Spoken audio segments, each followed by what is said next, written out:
Hello बच्चों, good afternoon. आज हम बात कर रहे हैं बच्चों एक नया वीडियो। आप सुने ध्यान से।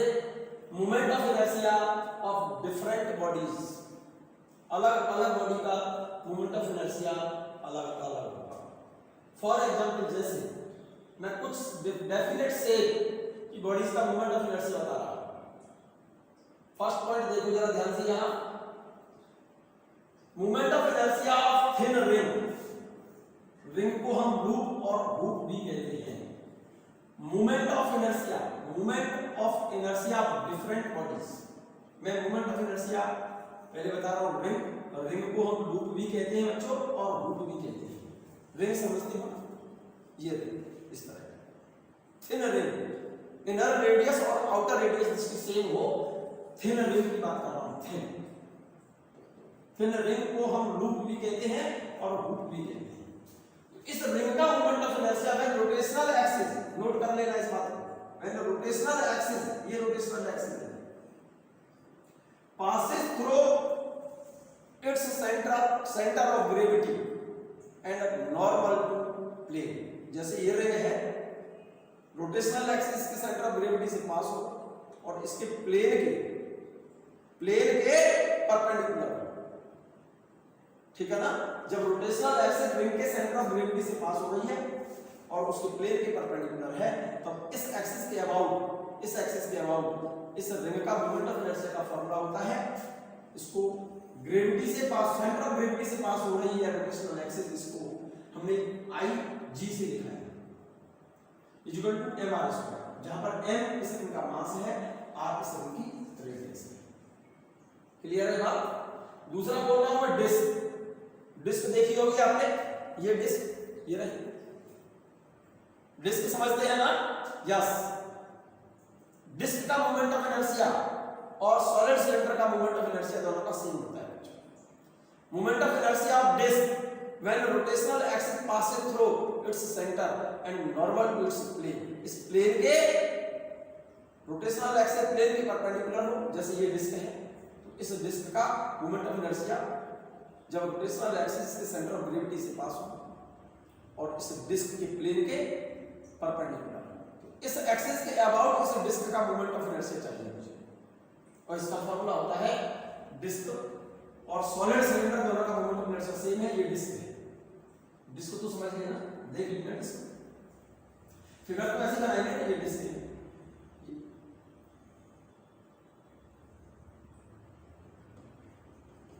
When rotational axis passes through its center and normal to its plane, तो इसका मोमेंट ऑफ इनर्शिया IG बराबर होता है ½ mr², डिस्क का। और यही फॉर्मूला होता है सॉलिड सिलेंडर का। सॉलिड सिलेंडर जैसे ये रहा, moment of inertia of solid cylinder when rotational axis passes through its geometrical axis। इसकी रोटेशनल एक्सिस जो है सिलेंडर की, इसकी ज्योमेट्रिकल एक्सिस से पास हो, ये वाली रोटेशनल एक्सिस है और सिलेंडर ये रहा। क्लियर है?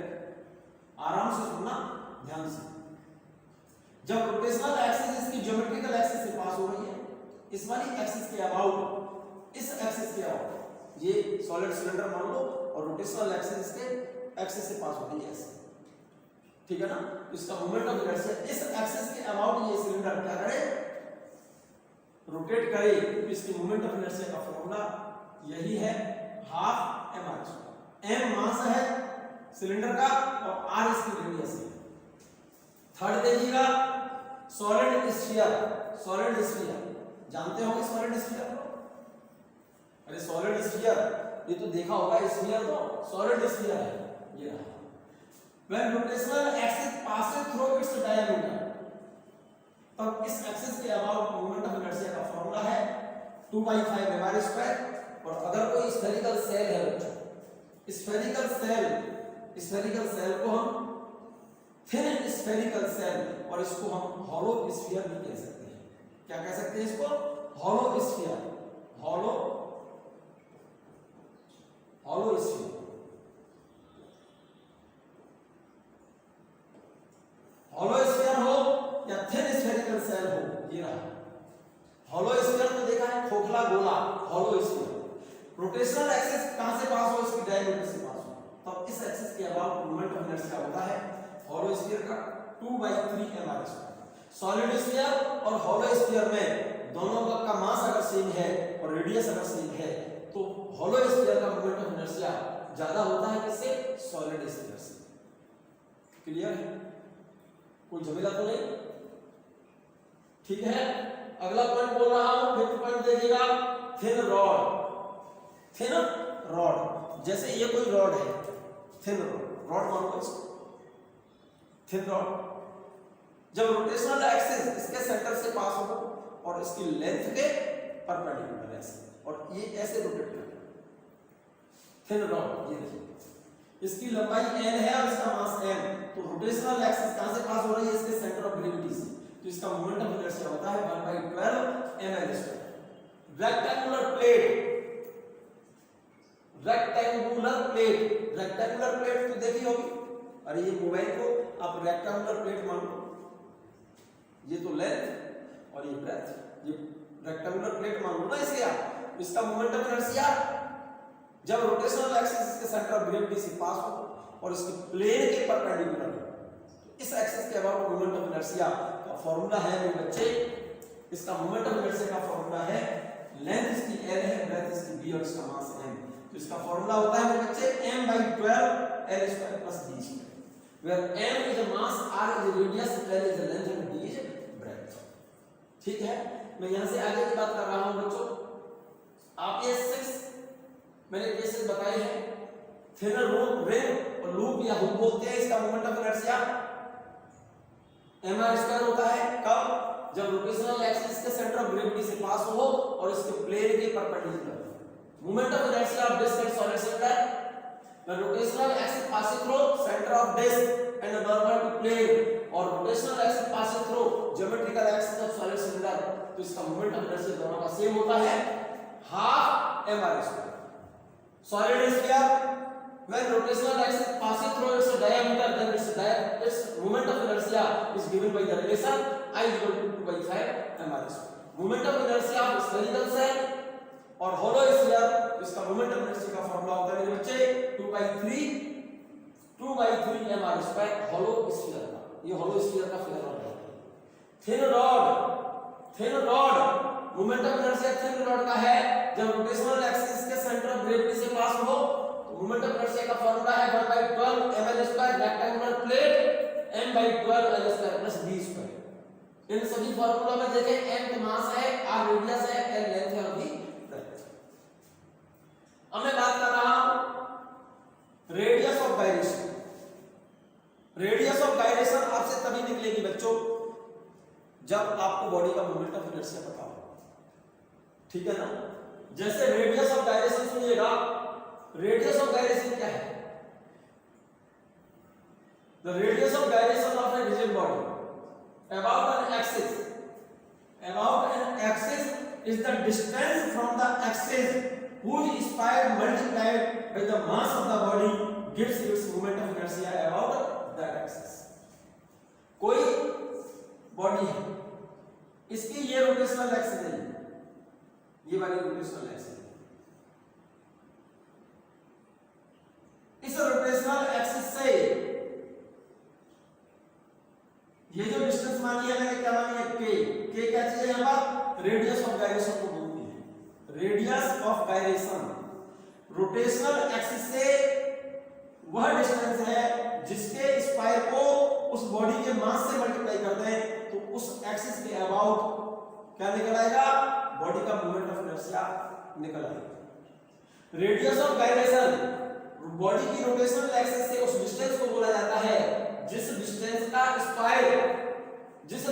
के स्पायर को उस बॉडी के मास से मल्टीप्लाई कर दिया जाए तो उस एक्सिस के अबाउट उस बॉडी का मोमेंट ऑफ इनर्शिया के बराबर होगा। यही बात मैंने यहां लिखी है, the radius of gyration of a body about an axis is the distance from the axis whose spire multiplied by the mass of the body gives its moment of inertia about that axis। For example, जैसे पहले तो इस definition को लिख लो, radius of gyration, rotational उस distance को बोला जाता है जिसके स्क्वायर को उस बॉडी के मास से मल्टीप्लाई कर दिया जाए तो उस एक्सिस के अबाउट बॉडी का मोमेंट ऑफ इनर्शिया निकल आएगा। फॉर एग्जांपल जैसे थिन रॉड है, थिन रॉड की रेडियस ऑफ गायरेशन निकालनी है मुझे, radius of gyration of thin rod. अब थिन रॉड क्या होती है, देखो थिन रॉड का मोमेंट ऑफ इनर्शिया एक्सिस के अबाउट क्या होता है, जो एक्सिस के सेंटर ऑफ ग्रेविटी से पास हो रही है, ये इस एक्सिस के अबाउट इसका मोमेंट ऑफ इनर्शिया कितना होता है 1/12 ml²। अब मैंने बोला है रेडियस ऑफ गायरेशन क्या है, उस रोटेशनल एक्सिस से वह डिस्टेंस है, मान लो इस डिस्टेंस को मैंने k मान लिया और इस बॉडी का मास कितना है m है।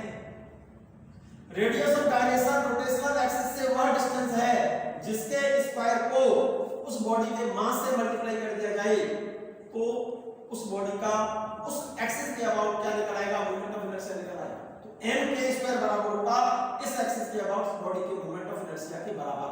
इसको बराबर लिख दो 1/12 ml²। इस m से m कैंसिल तो k की वैल्यू निकल आएगी, k बराबर L/√12। तो ये मोमेंट ये क्या निकल आया, रेडियस ऑफ गायरेशन निकल आई किसकी, थिन रॉड की L/√12। तो उस बॉडी का एक्चुअल में आपको मोमेंट ऑफ इनर्शिया का फार्मूला पता होना चाहिए। जैसे थिन रॉड की रेडियस ऑफ गायरेशन उसकी रोटेशनल एक्सिस से वह डिस्टेंस है जिसके स्क्वायर को उस बॉडी के मास से मल्टीप्लाई कर दिया तो उस एक्सिस के अबाउट जो मोमेंट ऑफ इनर्शिया है उसके बराबर होगा। m से m कट गया, k की वैल्यू निकल आई। दूसरा एग्जांपल देखो आप, यहां पर डिस्क, जैसे डिस्क है, डिस्क का मोमेंट ऑफ इनर्शिया क्या होगा, डिस्क तो समझते होंगे, ये डिस्क है मान लो, ठीक है बेटा, और इसकी रोटेशनल एक्सिस इसके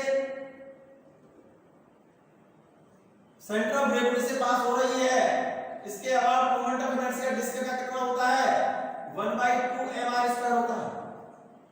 और इसकी मुझे रेडियस ऑफ गायरेशन निकालनी है तो radius of gyration rotational axis से, radius of gyration rotational axis से उस डिस्टेंस को बोला जाता है जिसके स्क्वायर को इस बॉडी के मास से मल्टीप्लाई कर दें तो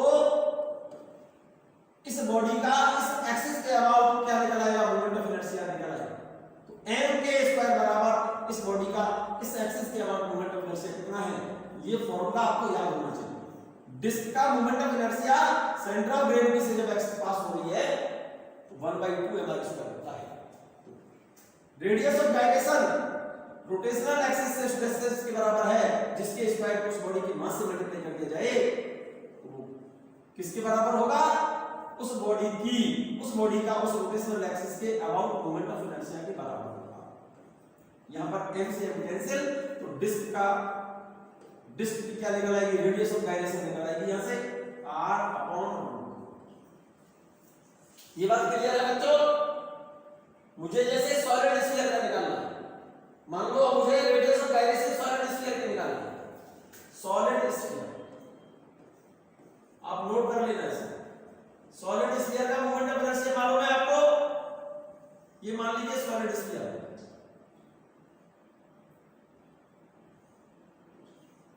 ये कोई सॉलिड स्फीयर है मान जाइए आप, ठीक है। और इस एक्सिस के अबाउट मोमेंट ऑफ इनर्शिया कितना होता है, इस एक्सिस के अबाउट IG सॉलिड स्फीयर का होता है 2/5 mr²। और इस सॉलिड स्फीयर की रेडियस ऑफ गायरेशन मुझे चाहिए तो इस रोटेशनल एक्सिस से वह डिस्टेंस होती है, इसको k मान लिया मैंने। Radius of gyration rotational axis से उस डिस्टेंस को बोला जाता है जिसके स्क्वायर को उस बॉडी के मास से अगर मल्टीप्लाई कर दिया जाए तो उस एक्सिस के अबाउट उस बॉडी का मोमेंट ऑफ इनर्शिया निकल आएगा। इसके बराबर लिख दो 2/5 mr²। m से m कैंसिल, k की वैल्यू कितनी आ गई r√2/5। क्लियर है बात। मुझे हॉलो स्फीयर का निकालना है, थिन स्फेरिकल शेल और हॉलो स्फीयर। हॉलो स्फीयर का मोमेंट ऑफ इनर्शिया निकालना है। हॉलो स्फीयर इसकी रेडियस ऑफ गायरेशन चाहिए मुझे, क्योंकि इसका मोमेंट ऑफ इनर्शिया हम जानते हैं। हॉलो स्फीयर की रेडियस ऑफ गायरेशन निकालनी है मुझे। ये हॉलो स्फीयर है, इस एक्सिस के अबाउट मोमेंट ऑफ इनर्शिया आपको लागू होगा Ig equal to hollow sphere का होता है 2/3 mr²। और इसकी मुझे रेडियस ऑफ गायरेशन निकालनी है।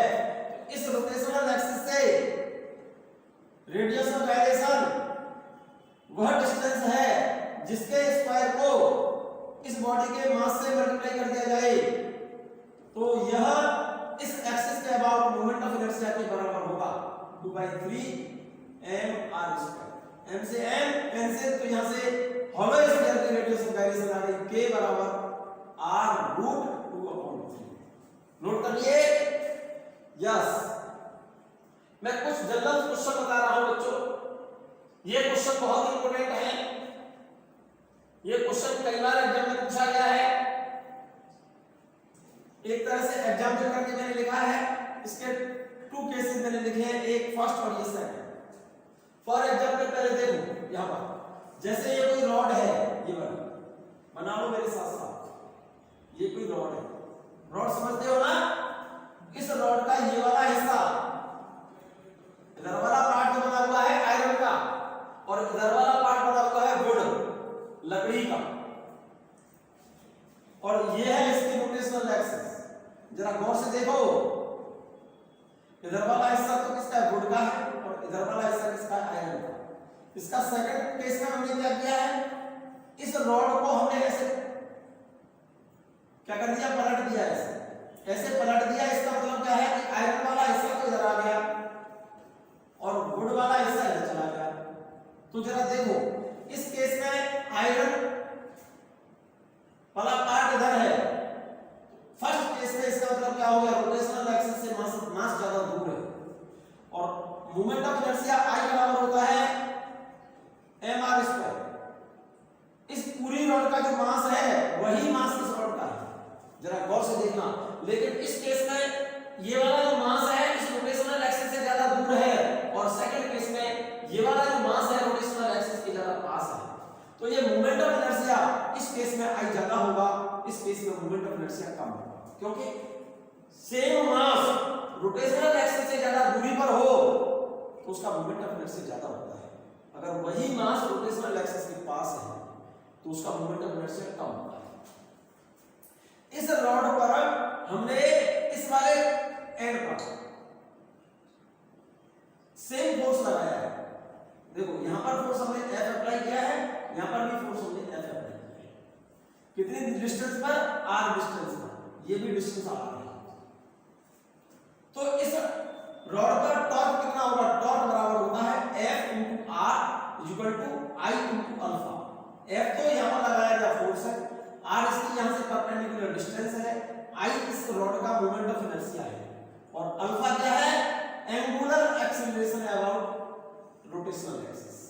ये अल्फा एंगुलर एक्सीलरेशन है इस एक्सिस के अबाउट, क्योंकि जब किसी बॉडी पर टॉर्क अप्लाई करेंगे तो उसमें एंगुलर एक्सीलरेशन डेवलप हो जाएगा। In these two cases, F and R is same. F और R सेम है, F सेम और R सेम। F सेम है, R सेम। तो इसका एंगुलर एक्सीलरेशन क्या पर डिपेंड करेगा? मोमेंट ऑफ इनर्शिया पर। जिस केस में मोमेंट ऑफ इनर्शिया ज्यादा होगा उस केस में एंगुलर एक्सीलरेशन कम होगा। I जिसका ज्यादा है उसका अल्फा कम। तो इस केस में I ज्यादा है, इसका अल्फा कम होगा। फर्स्ट केस में क्या है? मोमेंट ऑफ इनर्शिया ज्यादा है, मोर लिखा है। Moment of inertia in first case is more, so in first case angular acceleration is less. इस रिलेशन को ध्यान से देखिए। सेकंड केस में F और R तो same, F same R same. इस केस में मोमेंट ऑफ इनर्शिया कम है, मोमेंट ऑफ इनर्शिया लेस है। इस वाले केस में ये एंगुलर एक्सीलरेशन ज्यादा होगा। ठीक है ना? एक नेक्स्ट क्वेश्चन और देखा, सेकंड एग्जांपल, ये वाला एग्जांपल देखो। सेम वही क्वेश्चन है, लेकिन इसमें ऑब्जेक्ट जो दिया है, बॉडी जो दी है, ट्रायंगुलर शेप में। कौन से शेप में है? इस ऑब्जेक्ट का ये वाला हिस्सा तो आयरन का है बच्चों, और इस वाले को हमने ऐसे ध्यान से देखो, इस वाले ट्रायंगल का इधर वाला हिस्सा आयरन का है और इधर वाला हिस्सा गोल्ड का है। सेकंड केस में हमने क्या कर दिया, ये वाला हिस्सा तो आयरन का कर दिया हमने और ये गोल्ड कर दिया। तो जरा गौर से देखो इन दोनों केस में, इसमें मास ज्यादा दूर है, इसमें मास पास में है रोटेशनल एक्सिस के। जिसमें मास रोटेशनल एक्सिस से ज्यादा डिस्टेंस पर होता है उसका मोमेंट ऑफ इनर्शिया ज्यादा होता है, और जिसमें मास रोटेशनल एक्सिस के पास होता है उसका मोमेंट ऑफ इनर्शिया कम होता है। जरा ध्यान से देखना बच्चों, देखो ये जो क्वेश्चन है थर्ड वाला, ये सेपरेट है। ये क्वेश्चन जो सेकंड एग्जाम में जो लिखा है ये वाला पार्ट यहां से लेकर के यहां तक हिस्सा है, ठीक है। नोट करते हैं इसके साथ। यहां पर अप्लाइड फोर्स, यहां पर अप्लाइड फोर्स सेम है, यहां पर भी फोर्स F, यहां भी F, नॉर्मल डिस्टेंस यहां भी R है, यहां भी R है। तो इस केस में टॉर्क बराबर F * R * I अल्फा, और इस केस में टॉर्क बराबर F * R * I अल्फा। तो दोनों केस में F और R सेम है, F और R सेम है। फर्स्ट केस में मोमेंट ऑफ इनर्शिया ज्यादा है, फर्स्ट केस में क्योंकि मास ज्यादा दूर है, मोमेंट ऑफ इनर्शिया जिसमें ज्यादा होगा उसमें अल्फा कम होगा। सेकंड केस में, इस केस में मोमेंट ऑफ इनर्शिया कम है, इस केस में मोमेंट ऑफ इनर्शिया लेस है। इस वाले केस में मोमेंट ऑफ इनर्शिया, इस वाले केस में बच्चों ये वाला पार्ट यहां देखो, इस वाले केस में F और R तो सेम हो गया, F से और R से, लेकिन इस केस में I कम है, मोमेंट ऑफ इनर्शिया कम है, तो अल्फा क्या होगा, एंगुलर एक्सीलरेशन मोर होगा। यहां पर मोमेंट ऑफ इनर्शिया इस केस का मोमेंट ऑफ इनर्शिया यहां लिखा है, ये लेस है। In this case moment of inertia is less, so in second case angular acceleration is more. Clear होने का ये थर्ड एग्जांपल देखो अलग से है। ये जो थर्ड एग्जांपल है, ये थर्ड एग्जांपल ये यहां तक लिखा है, इसको अलग से नोट करिए। यहां पे पहले नोट कर लो क्वेश्चन क्या है। ये कोई ट्रायंगुलर प्लेट है बच्चों, ये ट्रायंगल से सेम थिकनेस की प्लेट है।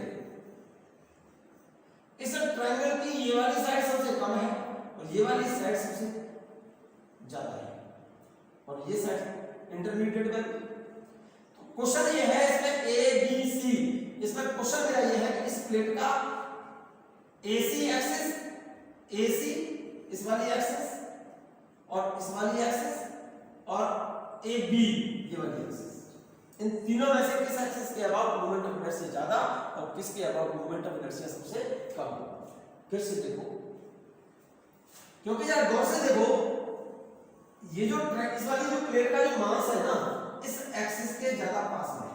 ये एक्सिस तो ये वाली, इसके अबाउट अगर ये प्लेट रोटेट करे तो इस वाली एक्सिस के पास में है ये मास, ये वाला मास इस एक्सिस के ज्यादा पास में है। लेकिन अगर रोटेशनल एक्सिस ये हो, ये वाली रोटेशनल एक्सिस हो, जरा गौर से देखेंगे अगर आप, तो इस वाली एक्सिस से ये जो मास है ना ये ज्यादा दूर है, इस वाली एक्सिस से मास ज्यादा दूरी पर है और इस एक्सिस से मास ज्यादा पास में है। तो जिस एक्सिस से मास ज्यादा दूरी पर होता है उसके अबाउट मोमेंट ऑफ इनर्शिया सबसे ज्यादा, और जिस एक्सिस के पास मास सबसे ज्यादा पास होता है उस एक्सिस के अबाउट मोमेंट ऑफ इनर्शिया सबसे कम। Moment of inertia about axis AC axis के अबाउट क्या होगा, मोमेंट ऑफ इनर्शिया सबसे कम, और BC इस वाली एक्सिस के अबाउट, इस वाली साइड के अबाउट मोमेंट ऑफ इनर्शिया सबसे ज्यादा होगा। ये बात क्लियर है, कोई डाउट तो नहीं है। मैं बात कर रहा हूं बच्चों रोटेशनल काइनेटिक एनर्जी, मैं बात कर रहा हूं किसकी, रोटेशनल काइनेटिक एनर्जी की बात कर रहा हूं बच्चों। जरा सुनिएगा ध्यान से, मैं बात बच्चों रोटेशनल काइनेटिक एनर्जी की बात कर रहा हूं, जरा ध्यान से सुनिएगा आप, ठीक है ना। रोटेशनल काइनेटिक एनर्जी सिंपल सा फॉर्मूला है इसका, जैसे ट्रांसलेशनल काइनेटिक एनर्जी पढ़ी थी ना, हाफ mv²। मैंने एनालॉगस एक्सप्रेशन बताई थी मैंने, in between translatory motion and rotatory motion, ठीक है ना।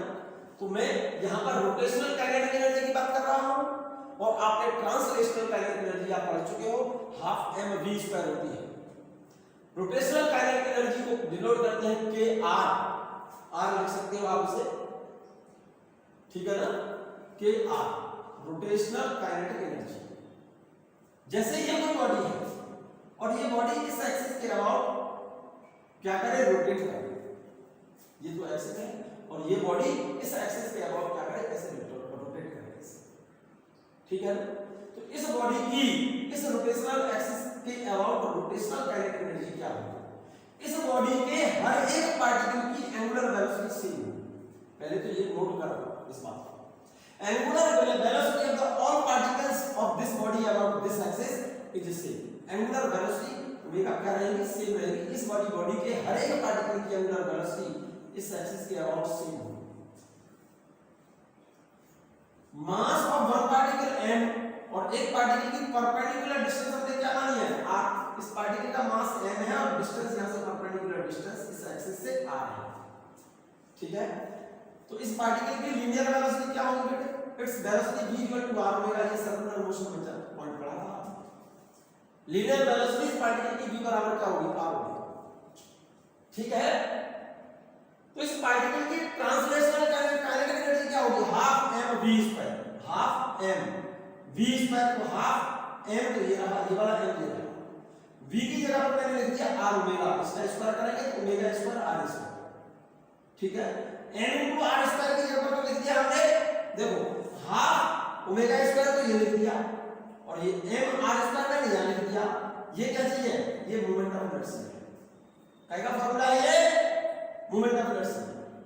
इसकी जगह पर हम लिख सकते हैं I, तो फार्मूला आ गया हाफ I और ओमेगा स्क्वायर।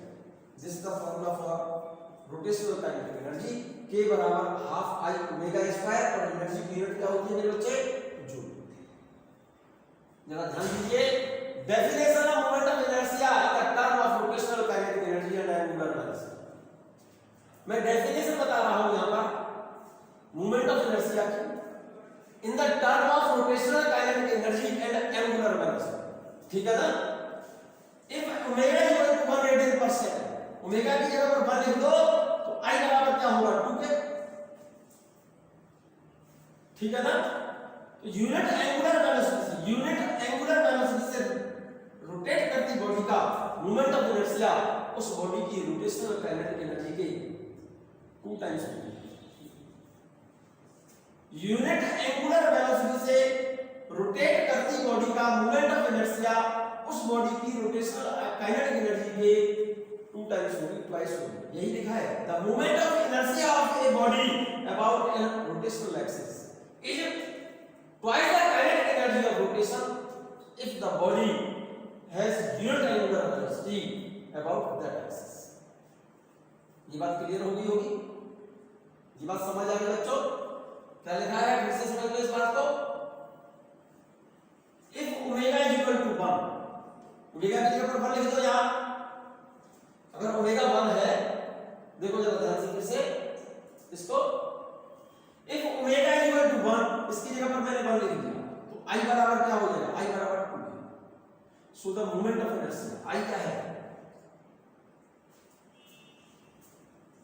आपने कहा था जैसे ये कोई बॉडी है, इस बॉडी का मास m और इसकी परपेंडिकुलर डिस्टेंस r है और ये बॉडी इस एक्सिस के अबाउट कितनी एंगुलर वेलोसिटी से 1 रेडियन पर सेकंड की वेलोसिटी से रोटेट करती है। If omega is equal to 1 radian per second, omega की जगह पर 1 लिख दो तो I बराबर 2k होगा, I बराबर 2k होगा। ये बात क्लियर है। So the moment of inertia I क्या चीज है, इस बॉडी का इस एक्सिस के अबाउट ये मोमेंट ऑफ इनर्शिया है। आपने देखा है the moment of inertia of a body and about an axis is twice the kinetic energy of rotation if the body has unit angular velocity about that axis. किसी body का किसी rotational axis के about moment of inertia उस body की rotational kinetic energy के just 2 times होगी, कब, जब उसकी एंगुलर वेलोसिटी कितनी हो, 1 रेडियन पर सेकंड, ठीक है ना। किसी बॉडी का moment of inertia unit angular velocity से रोटेट करती किसी बॉडी का मोमेंट ऑफ इनर्शिया उस बॉडी की रोटेशनल काइनेटिक एनर्जी की क्या होती है, डबल होती है, 2 टाइम्स होती है। ये डेफिनेशन आपको समझ आ गई होगी, नोट कर लीजिए आप इसे। अगर कोई बॉडी स्लिप करे, if a body is slip और स्लाइड, स्लिप और स्लाइड इसका मतलब if a body moves in straight line motion में चल रही है तो उसकी ट्रांसलेशनल काइनेटिक एनर्जी होती है half M. If a body rotate और स्पिन अबाउट फिक्स एक्सिस, जैसे साइकिल का पहिया, साइकिल को स्ट्रेट पर खड़ा कर दो और उसके व्हील को क्या कर दो, फिक्स एक्सिस के अबाउट से घुमा दो, तो उसकी मोशन कौन सी होती है, रोटेटरी मोशन कहते हैं या स्पिन मोशन कहते हैं। तो उसमें प्योरली रोटेशनल काइनेटिक एनर्जी होगी हाफ आई ओमेगा स्क्वायर। जब स्ट्रेट लाइन मोशन है, बॉडी स्लिप करे या स्लाइड करे तो translational kinetic energy half M V square, और फिक्स एक्सिस के अबाउट बॉडी रोटेट करे तब rotational kinetic energy half I omega square. और अगर कोई बॉडी किसी प्लेन पर रोल करे, बच्चों रोल करने का मतलब जानते हो ना, लुढ़कती हुई गेंद किसी टेबल पर रोल करती हुई बॉल, तो रोलिंग मोशन में क्या होगा मेरे बच्चे, क्योंकि जैसे ये बॉल है और किसी प्लेन पर ये आगे भी जा रही है और ऐसे स्पिन भी कर रही है, ऐसे लुढ़कती हुई तो आगे चल रही है तो इसलिए जो ट्रांसलेशनल है, और क्योंकि एक्सिस के अबाउट रोटेट भी कर रही है इसलिए उसमें रोटेशनल है। तो दोनों काइनेटिक एनर्जी होगी उसमें, ट्रांसलेशनल प्लस रोटेशनल, तो दोनों टोटल काइनेटिक एनर्जी कौन सी होगी, ट्रांसलेशनल और रोटेशनल, इन दोनों को ऐड कर दो, टोटल काइनेटिक एनर्जी निकालेंगे। फॉर एग्जांपल इसकी आपको जरा क्वेश्चन देखो, जरा इससे रिलेटेड कुछ क्वेश्चंस लिखे हुए हैं। एक क्वेश्चन लिखा हुआ है बच्चों, ये रहा आपके सामने, नोट करिए आप। A solid sphere rolls on a table, कोई सॉलिड स्फीयर है किसी टेबल पर क्या कर रहा है, रोल कर रहा है, रोलिंग मोशन, रोलिंग का मतलब लुढ़क रहा है, तो उसकी ट्रांसलेशनल काइनेटिक एनर्जी क्या होगी, half M V square, rotational kinetic energy half I omega square, ये कुछ नहीं कटा हुआ है, cancel, half I omega square. Solid sphere है, सॉलिड स्फीयर का आई कितना होता है, देखो हाफ तो ये लिख दिया, और moment of inertia solid sphere का होता है 2/5 mr स्क्वायर। ओमेगा स्क्वायर की जगह पर लिखा है क्योंकि फार्मूला v बराबर क्या होता है, v बराबर होता है r ओमेगा, तो ओमेगा बराबर क्या हो जाएगा, v अपॉन r, और ओमेगा का स्क्वायर हो रहा है, इसका स्क्वायर करेंगे तो v square upon r square. देखो इस 2 से ये 2 कैंसिल, इस r स्क्वायर से r स्क्वायर कैंसिल, क्या बचा 1/5 m v स्क्वायर। ये कौन सी काइनेटिक एनर्जी हो गई, रोटेशनल, ये कौन सी है, ट्रांसलेशनल। तो दोनों की टोटल काइनेटिक एनर्जी कितनी हो गई, ट्रांसलेशनल काइनेटिक एनर्जी कितनी है स्फीयर की, ये रही, और रोटेशनल काइनेटिक एनर्जी ये निकली है, ये दोनों को ऐड कर दो, इसको और इसको ऐड करेंगे, वैल्यू आएगी 7/10 mv स्क्वायर, चेक कर लो अच्छे से, इन दोनों को ऐड करेंगे तो 7/10 mv स्क्वायर आएगा। यहां तक कोई डाउट नहीं है, इसको ऐड तो कर लेंगे ना आसानी से, बहुत अच्छा। क्वेश्चन पूछता है इस टोटल काइनेटिक एनर्जी में, सॉलिड स्फीयर के टोटल काइनेटिक एनर्जी में कितने परसेंट उसमें ट्रांसलेशनल काइनेटिक एनर्जी है और कितने परसेंट उसमें rotational kinetic energy. Percentage translational kinetic energy, translational energy upon total energy, translational energy upon total energy into 100, percentage translational kinetic energy पूछ रहा है, ठीक है ना। ट्रांसलेशनल काइनेटिक एनर्जी परसेंटेज पूछ रहा है, translational kinetic energy upon total energy into 100, mv square से mv स्क्वायर कैंसिल हो गया, तो यहां क्या बचा, देखो जरा गौर से, 2 से 10 5 10 5 को ऊपर ले जाओ तो 5/7 इनटू 100, देखो यहां से परसेंटेज ट्रांसलेशनल काइनेटिक एनर्जी पूछा है, परसेंटेज ट्रांसलेशनल काइनेटिक एनर्जी, तो translational energy upon total energy, mv square से तो mv स्क्वायर कट गया, इस 2 से ये 5 टाइम्स कट गया, तो कितनी वैल्यू बची, 5 ऊपर पहुंच गया इनटू 100, तो ये वैल्यू आएगी 500/7। अब 500 को 7 से डिवाइड करोगे तो ये वैल्यू निकल कर आएगी आपकी 71.4%। इसका मतलब सॉलिड स्फीयर में 71.4% कितने परसेंट इसमें रोटेशनल काइनेटिक एनर्जी होगी, तो रोटेशनल काइनेटिक एनर्जी परसेंटेज में निकाल रहे हो तो पहले ऊपर रोटेशनल काइनेटिक एनर्जी लिखो, नीचे टोटल काइनेटिक एनर्जी लिखो। तो इस mv² से mv² कैंसिल हो जाएगा, 5 से 10 2 टाइम्स 2 पहुंच गया ऊपर, 2/7 7 ये बचा, 2/7 * 100, 200 को 7 से डिवाइड करोगे अगर आप, वैल्यू आएगी 28.6%। ये बात क्लियर है, ये बात क्लियर है या नहीं है क्लियर, पहले ये बताओ मुझे, ये बात 100% क्लियर है। एक छोटा सा क्वेश्चन और बच्चों देखो, बड़ा काम का क्वेश्चन है ये, बहुत इंपॉर्टेंट क्वेश्चन है, बहुत काम का क्वेश्चन है, आप इसे नोट कर लो, इस क्वेश्चन को नोट कर लो, मेरे साथ साथ नोट कर लो। Reel of thread unroll itself falling down under gravity। Reel तो जानते हो ना, रील, अरे जो धागा आता है ना कपड़े सिलने वाला, उनकी रील आती है, उस पर रील एक तरह से सिलिंड्रिकल हो गया, उस पर थ्रेड बाइंड है, धागा बंधा हुआ है, क्या बंधा हुआ है, धागा। A reel of thread unrolls itself falling down under gravity। कोई रील है उस पर धागा बाइंड है और उस धागे को पकड़ा हमने यहां से और छोड़ दिया उसको, किसको, रील को छोड़ दिया, धागे को पकड़ लिया इस तरह और रील को छोड़ दिया। तो रील को जब छोड़ोगे तो रील कैसे ऐसे रोल करते हुए नीचे आएगी, ठीक है ना। ये कह रहा है neglecting mass of the thread find out the acceleration of the reel. Acceleration पूछा है नहीं, क्वेश्चन लिख लिया हो तो बहुत अच्छी बात है, नहीं तो मैं नोट कर रहा हूं। Reel of thread unroll itself falling down under gravity, neglecting mass of the thread। Mass thread का क्या कह रहा है, नेग्लेक्ट करना है। Find out the acceleration of the reel. Acceleration of the reel का मतलब क्या है, कहना ये चाहता है ये रील है, ये सिलिंड्रिकल वेसल हो जाएगा और इस पर ये धागा बाइंड है, इसमें धागा लिपटा हुआ है इस पर, और इस धागे का एक सिरा ये रहा, इसको यहां से पकड़ा आपने, ऐसे पकड़ करके इस रील को, इस वाले सिलेंडर को छोड़ दिया, इस रील को छोड़ दिया। तो रील को छोड़ेंगे तो क्या होगा, धागा तो आपने पकड़ा हुआ है, तो रील का धागा खोलते हुए नीचे जाएगी ना रील, तो पोजीशन इसकी ये होगी,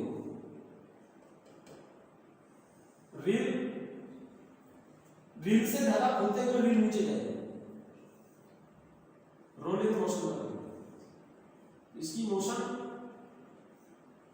ये कौन सी मोशन है भाई, रील यहां पर थी इनिशियली, अब इनिशियली यहां से कहां पहुंच गई, यहां पर पहुंच गई, तो यहां से यहां तक इस थ्रेड की लंबाई होगी एक तरह से, तो ये वाली लंबाई को, इस थ्रेड की लंबाई को मैं इस डिस्टेंस को h मान लेता हूं।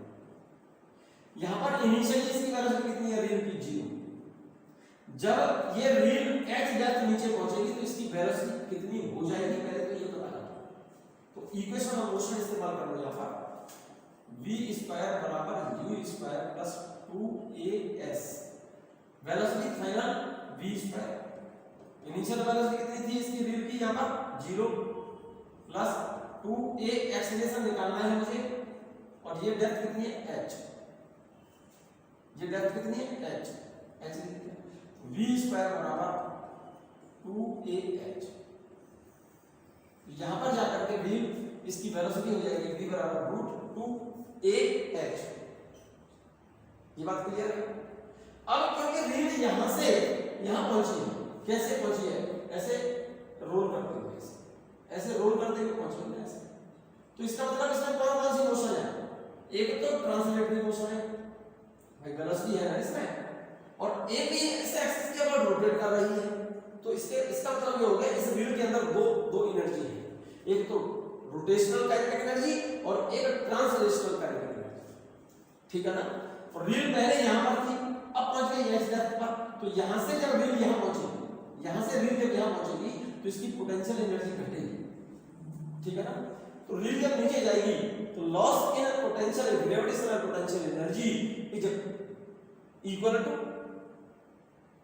Gain of kinetic energy. ये बात मैंने लिख दी यहां पर, loss in gravitational potential energy equal to gain in kinetic energy.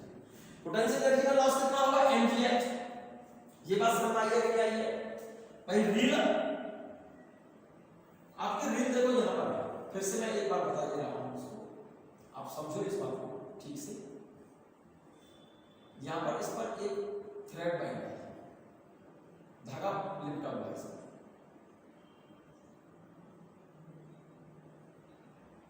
और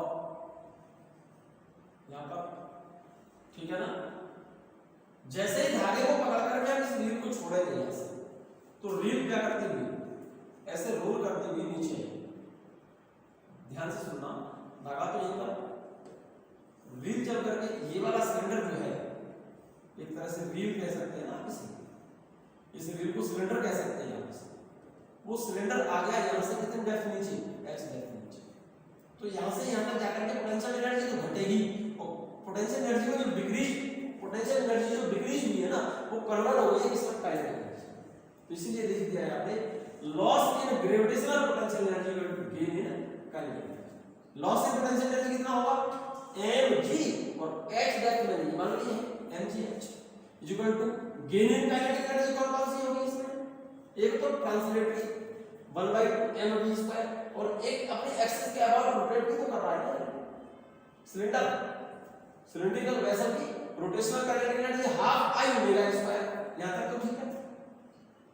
half mv² plus half moment of inertia होता है जो सॉलिड सिलेंडर का, एक तरह से सिलिंड्रिकल वेसल हो गया नहीं तो सॉलिड सिलेंडर हो गया, तो इसका मोमेंट ऑफ इनर्शिया का फार्मूला होता है I, मोमेंट ऑफ इनर्शिया का फार्मूला होता है 1/2 mr², और v² की जगह पर लिख, ओमेगा स्क्वायर की जगह पर लिख दिया है मैंने v²/r, ये v²/r ओमेगा की जगह पर लिखा है, देखो v इक्वल टू होता है r ओमेगा, तो ओमेगा बराबर क्या होगा मेरे बच्चे v/r, और इसका स्क्वायर करेंगे, इसका स्क्वायर करेंगे तो क्या हो जाएगा v²/r²। जरा गौर से देखो, इस r² से r² कट गया, तो यहां से बचा क्या, एक m और ये m कट गया, चेक कर लो आराम से, चेक कर लिया।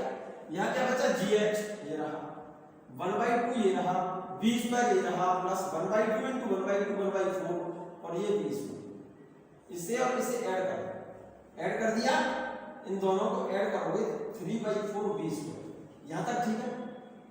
g h बराबर 3/4 v², तो यहां से 4 को तो यहां ले आओ और 3 को नीचे ले लो, तो v² बराबर क्या आ जाएगा 4gh/3, और आपका v² कितना निकला था 2gh, ये फॉर्मूला कहां से निकला, v² बराबर 2ah कैसे निकला, v² बराबर u² plus 2as, initial velocity कितनी है यहां पर 0, इनिशियली इसकी इनिशियल वेलोसिटी यहां पर कितनी है 0, और जब सिलेंडर यहां पहुंचा तब यहां पर पहुंच करके इसकी वेलोसिटी हुई v, और कितनी डेप्थ गया नीचे h, तो लगा दो इक्वेशन ऑफ मोशन, v² बराबर u² प्लस 2as, ये तो 0 है, तो v² बराबर 2a एक्सेलरेशन निकालना, s की जगह पर h, ये रहा, ये v² बराबर 2ah, इसकी जगह पर मैंने 2ah लिख दिया, जरा गौर से देखो, ये और ये वाला